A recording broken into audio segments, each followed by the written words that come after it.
Hello বন্ধুরা, তোমরা সবাই কেমন আছো? আশা করি ভালোই আছো। তো পুজো তো চলে এলো, সবার কি বাজার হয়ে গেছে? নিশ্চয়ই হয়ে গেছে। তো আমি কাল তোমাদের বলেছিলাম যে আজকে আমার সিটি স্ক্যান হবে। সকালে গিয়েই আমি প্রথমে লাইন দিয়ে সার্জেনকে দেখিয়ে নিয়েছিলাম। তারপর ডক্টর আমাকে সিটি স্ক্যান আর এক্স রে লিখে দিয়েছে। তো আমি গিয়ে করালাম। আজকে আমার সাথে সোমা গেছিলো। সোমাও আজকে অনেকক্ষণ ছিল আমার সাথে।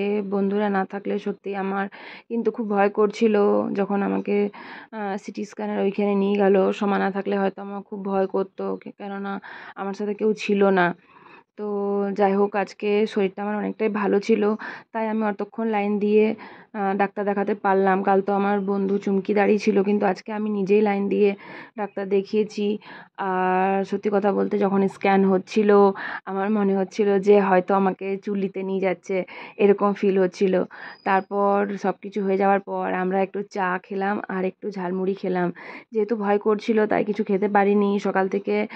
তো সব কিছু করার পর আমরা খেলাম। Thank you.